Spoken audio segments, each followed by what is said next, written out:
Yesus hunang manobus au sai nang hao long aku. Damai sejahtera Allah yang melampaui segala akal, itulah yang memelihara hati dan pikiranmu dalam Kristus Yesus Tuhan kita. Amin. Bapak, Ibu, dan saudara-saudara yang terkasih dalam Kristus Yesus, firman Tuhan yang ditetapkan bagi kita pada peringatan hari kematian Tuhan Yesus pada Jumat Agung hari ini tertulis dalam Injil menurut Matius pasal 27 ayat 45 sampai ayat 56. Demikian.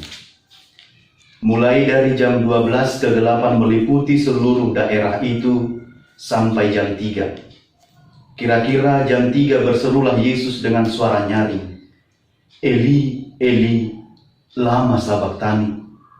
Artinya, "Allahku, Allahku, mengapa engkau meninggalkan aku?" Mendengar itu, beberapa orang yang berdiri di situ berkata, "Ia memanggil Elia." Dan segeralah datang seorang dari mereka. Ia mengambil bunga karang, mencelupkannya ke dalam anggur asam, lalu mencucukkannya pada sebatang buluh dan memberi Yesus minum. Tetapi orang-orang lain berkata, "Jangan, baiklah kita lihat, apakah Elia datang untuk menyelamatkan dia." Yesus berseru pula dengan suara nyaring lalu menyerahkan nyawanya. Dan lihatlah, tabir bait suci terbelah dua dari atas sampai ke bawah, dan terjadilah gempa bumi, dan bukit-bukit batu terbelah, dan kuburan-kuburan terbuka, dan banyak orang kudus yang telah meninggal bangkit. Dan sesudah kebangkitan Yesus, mereka pun keluar dari kubur, lalu masuk ke kota kudus, dan menampakkan diri kepada banyak orang. Kepala pasukan dan prajurit-prajuritnya yang menjaga Yesus menjadi sangat takut ketika mereka melihat gempa bumi dan apa yang terjadi. Lalu berkata, "Sungguh ini adalah Anak Allah." Dan ada di situ banyak perempuan yang melihat dari jauh, yaitu perempuan-perempuan yang mengikuti Yesus dari Galilea untuk melayani Dia. Di antara mereka terdapat Maria Magdalena dan Maria ibu Yakobus dan Yusuf, dan ibu anak-anak Zebedeus. Demikian firman Tuhan. Bapak, Ibu, dan saudara-saudari yang terkasih dalam nama Tuhan Yesus Kristus, selamat memperingati hari kematian Tuhan Yesus pada Jumat Agung pada hari ini. Kiranya pengorbanan Kristus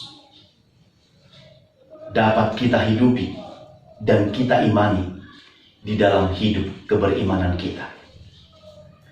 Seorang teolog Asia bernama Kosuke Koyama mengatakan, tidak ada gagang pada salib. No handle on the cross. Artinya adalah tidak ada pegangan, tidak ada gagang pada salib yang membuat salib itu menjadi ringan. Tetapi masing-masing kita harus memikul salib kita, memikul penderitaan, memikul pergumulan dan persoalan hidup kita di dalam iman yang teguh kepada Tuhan. Demikian halnya dengan Yesus. Yesus pun tidak menenteng salibnya seperti seorang pengusaha menenteng tasnya, atau seperti orang yang sedang menenteng rantang makanan. Tapi dia harus memikul salibnya walaupun bukan karena dosa dan kesalahannya sendiri. Yesus itu memikul salibnya hingga sampai kepada kemuliaan. Yesus harus merasakan penderitaan dan rasa sakit yang luar biasa yang tidak tergambarkan dengan kata-kata. Begitulah Yesus memikul salib yang ada padanya. Lalu pertanyaannya, bagaimanakah dengan kita? Bagaimanakah kita saat menghadapi banyak tantangan dan pergumulan dalam kehidupan kita ini? Ketika salib itu datang kepada kita, Apakah kita tetap setia kepada Yesus? Bapak, Ibu, dan saudara-saudara yang dikasihi Tuhan Yesus Kristus, firman Tuhan pada hari ini merupakan ucapan Yesus saat dia berada di atas kayu salib. Sebagaimana yang kita tahu, ada 7 ucapan Yesus saat dia tergantung pada kayu salib. Nanti kita boleh kita lihat pada keempat Injil itu. Maka 1 dari 7 ucapan itulah yang menjadi khotbah pada peringatan hari kematian Yesus hari ini. Lalu melalui ucapan Yesus di kayu salib, apakah yang hendak dikatakan oleh Yesus bagi kita? Yang pertama adalah betapa beratnya penderitaan Yesus untuk menebus kita, orang-orang yang berdosa ini. Itu tampak dari ucapan Yesus pada ayat yang ke-46 mengatakan, Eli, Eli, lama sabachthani? Allahku, Allahku, mengapa engkau meninggalkan aku? Lihatlah Bapak Ibu, ungkapan ini memperlihatkan seolah-olah Yesus itu seperti putus asa atas penderitaan yang begitu berat yang dialaminya. Dan bahkan dia berada sampai titik nol ketika dia tergantung di kayu salib. Padahal sebenarnya sungguh Yesus itu bukan berputus asa. Tetapi hal itu memperlihatkan kepada kita betapa beratnya pergumulan yang dialami oleh Tuhan Yesus untuk menyelamatkan kita, untuk menyelamatkan saya, untuk menyelamatkan saudara, dan untuk menyelamatkan kita semua. Rasa sakit itu tidak dapat digambarkan dengan kata-kata. Coba kita bayangkan, mulai dari pukul 9 pagi sampai pukul 3 sore, selama 6 jam, Yesus itu tergantung pada salib. Diterpa oleh matahari. Tubuhnya tidak memakai pakaian dan baju. Tubuhnya penuh dengan bekas pukulan dan cambukan. Kaki dan tangannya juga dalam kondisi terpaku. Ditambah lagi ucapan dan ejekan-ejekan dari banyak orang yang mengejeknya. Itu sebabnya Yesus katakan, Allahku, Allahku, mengapa engkau meninggalkan aku? Dalam keadaan seperti itu, dalam penderitaan yang berat itu, Yesus tetap memanggil Bapa. Dia menggantungkan dan menyerahkan seluruh kehidupan, bahkan hidup dan matinya hanya kepada Bapa. Lalu dia katakan, mengapa engkau meninggalkan aku? Hal itu menunjukkan Bapak Ibu, betapa sakitnya yang dialami oleh Yesus. Tetapi dia tetap taat, dia tetap tunduk kepada kehendak Yesus, kepada kehendak Bapa, supaya kita selamat dan ditebus. Lihatlah betapa baiknya Tuhan itu bagi orang-orang yang berdosa. Yang kedua adalah kematian Yesus menjadi puncak pemenuhan janji Allah dalam perjanjian lama.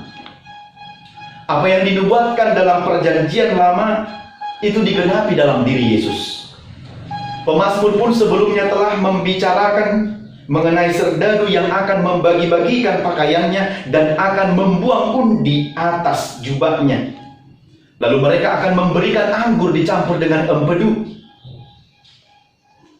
untuk diminum oleh Yesus. Itu pun sudah dibicarakan dalam perjanjian lama, tepatnya dalam kitab Mazmur pasal 22 dan pasal 29. Semua hal ini menubuatkan dan dijanjikan dalam perjanjian lama, merupakan bukti bahwa kematian Yesus untuk menggenapi janji keselamatan Allah dalam perjanjian lama. Oleh karena itu Tuhan Yesuslah Mesias yang telah dinubuatkan itu. Lalu yang berikut Bapak Ibu, selanjutnya Yesus berseru dalam suara nyaring menyerahkan nyawanya. Setelah Yesus dalam suara nyaring menyerahkan nyawanya, maka saat itu tabir baik Allah terbelah menjadi 2. Dari atas sampai ke bawah. Dan seketika itu juga terjadi gempa. Bukit-bukit batu menjadi terbelah, kuburan-kuburan menjadi terbuka. Itu artinya adalah jalan kepada Allah kini sudah terbuka. Tidak ada lagi yang menghalangi.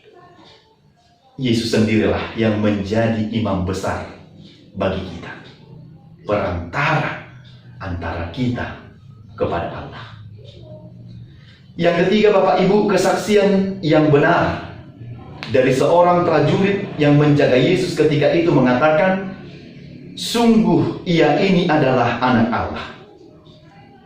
Setelah melihat semua kenyataan yang terjadi, maka prajurit penjaga Yesus itu takut. Melihat kondisi yang terjadi itu, para prajurit itu menjadi sangat takut dan akhirnya ia berkata, sungguh ia ini adalah anak Allah. Yesus ini adalah anak Allah. Maka perhatikanlah, pengakuan pertama itu justru muncul dari mulut orang yang tidak percaya kepada Yesus. Sebab prajurit itu adalah orang Romawi. Dia tidak mengenal perjanjian lama. Dan bahkan dia tidak pernah menantikan Mesias dalam hidupnya.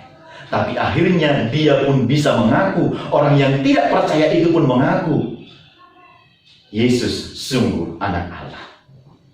Karena itu Bapak, Ibu, dan saudara-saudara yang dikasihi Tuhan Yesus Kristus, ada 3 hal yang menjadi penekanan dalam khotbah ini yang dapat kita hidupi. Yang pertama adalah ketika Yesus mengucapkan, Allahku, Allahku, mengapa engkau meninggalkan aku?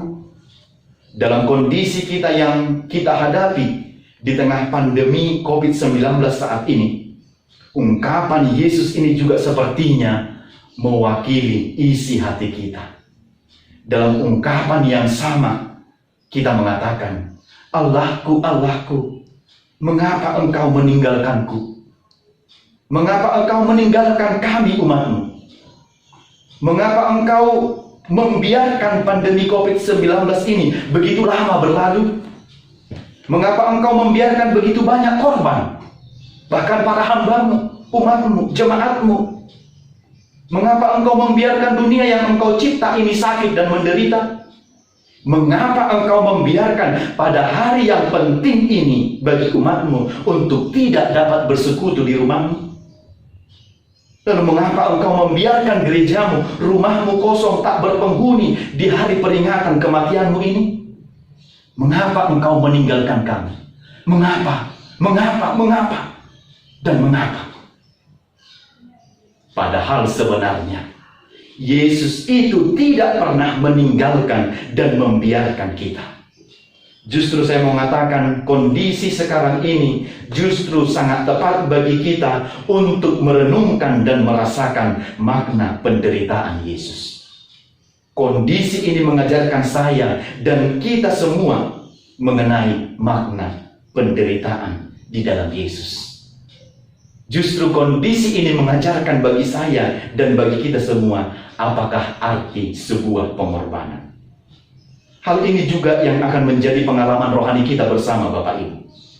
Pengalaman ini tidak akan pernah terlupakan bagi kita. Sejarah pengalaman rohani yang kelak akan menjadi cerita dan kesaksian kita bagi anak cucu kita dan generasi kita.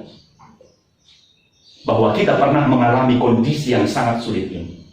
Bahkan saya katakan corona ini merevolusi banyak hal sendi kehidupan kita lebih cepat dari apa yang kita pikirkan. Termasuk dalam kehidupan iman dan kehidupan bergereja kita. Saat banyak orang katakan, bagaimanakah ibadah yang benar? Bisakah dengan online? Bisakah dengan live streaming? Kondisi ini sangat menjelaskan kepada kita lebih cepat dari apa yang kita pikirkan. Merevolusi banyak hal, merevolusi banyak kehidupan, sendi-sendi kehidupan kita. Dalam budaya, adat, dan apapun itu sudah banyak direvolusi oleh corona ini. Yang kedua, perkataan Yesus yang terakhir di kayu salib, dia katakan, ya Bapa, ke dalam tanganmu kuserahkan nyawaku. Akhirnya penderitaan Yesus itu berakhir pada kemuliaan. Saya mau katakan itulah teriakan dari seorang pemenang. Pemenang yang telah menyelesaikan tugasnya dengan baik. Menang dari perjuangannya. Yesus mati adalah sebagai pemenang. Demikian juga kita harus menjadi pemenang atas semua tantangan dan pergumulan yang kita hadapi. Bapak, Ibu, saudara-saudara yang dikasihi Tuhan Yesus, seorang pemenang itu tidak akan pernah melepaskan imannya atas apa yang terjadi dalam hidupnya. Atas alasan apapun, imannya tidak akan pernah dilepaskannya. Karena itu percayalah kepada Tuhan.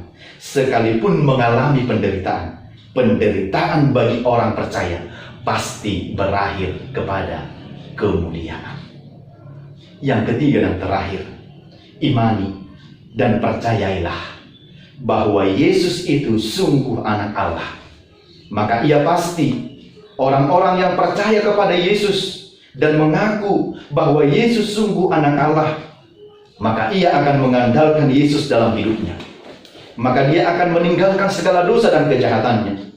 Dialah yang melepaskan dan menyelamatkan kita dari pergumulan dan beban yang berat ini, termasuk karena pandemi COVID-19 ini. Percayalah, pengorbanan Yesuslah yang akhirnya menyelamatkan kita. Ingatlah, penyakit kita yang terbesar sekalipun, Yesus sudah tebus melalui darahnya yang tercurah di kayu salib.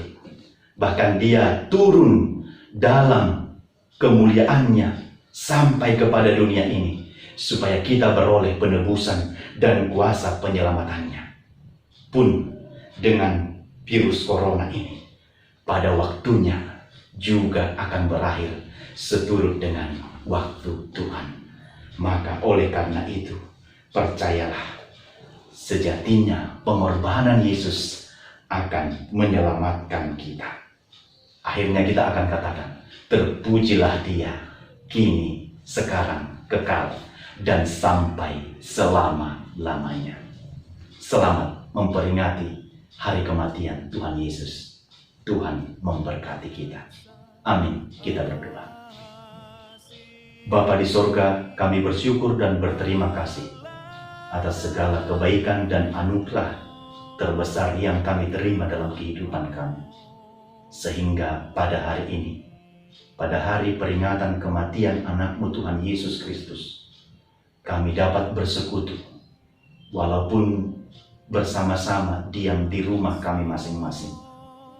Terima kasih untuk anugerah-Mu yang begitu besar, yang kami terima dalam hidup kami, mengorbankan anak-Mu yang tunggal untuk keselamatan kami. Biarlah kami menghidupi dan mengimaninya di dalam hidup kami sebagai orang-orang percaya. Biarlah pengorbanan Kristus, biarlah penebusan Kristus atas kami orang-orang berdosa dapat kami imani dalam kehidupan kami, dan firman-Nya kami lakukan setiap saat. Terima kasih Tuhan, di tengah kondisi yang sedang dihadapi dunia kami dan bangsa kami Indonesia ini, di tengah pandemi COVID-19 ini, kami mohon kepada Tuhan, pada hari ini kami mampu memahami dan memaknai arti pengorbanan dan arti penderitaan Kristus bagi kami. Di tengah-tengah kondisi sulit yang kami hadapi, keterbatasan dan kelemahan kami semakin dapat memahami arti pengorbanan-Mu dalam kehidupan kami setiap pribadi. Biarlah kami selalu menghidupi Engkau dan firman-Mu, agar kami tetap berjalan di dalam kebenaran-Mu. Ya Tuhan, berkatilah dunia ini dan bangsa ini dari pandemi virus COVID-19 ini, agar pada waktu yang Tuhan kehendaki, kiranya wabah ini dapat berakhir dan kami dapat kembali ke aktivitas kami semula seperti sedia kala. Tolonglah kami Tuhan, di dalam bumi yang Engkau ciptakan ini, agar kiranya pergumulan ini dapat dengan cepat berakhir. Itu pun jadilah kehendak Tuhan dalam kehidupan seluruh umat dan dunia yang Kau ciptakan ini. Berkati juga para medis, bagian garda terdepan dalam penanganan korban dan pasien COVID-19. Berikan kekuatan kesehatan bagi mereka, agar melalui pelayanan mereka, orang-orang yang terdampak dan terpapar dengan virus corona itu dapat disembuhkan atas pertolongan kasih setia Tuhan saja. Berkati keluarga mereka, agar senantiasa hidup di dalam doa, menyerahkan hidup dan dirinya ke dalam tangan pengasihan Tuhan. Ya Tuhan Allah, berkatilah juga kami semua. Begitu juga dengan seluruh umat-Mu, jemaat-Mu, di rumah mereka masing-masing dalam ibadah pada hari ini. Lindungi dan berkatilah mereka. Tuhan yang kiranya menyertai kehidupan mereka, agar kasih setia Tuhan, agar makna pengorbanan Tuhan juga mampu dihidupi oleh umat-Mu. Terpujilah nama-Mu. Ampunkan segala dosa dan pelanggaran kami. Dalam Kristus Yesus kami berdoa. Amin.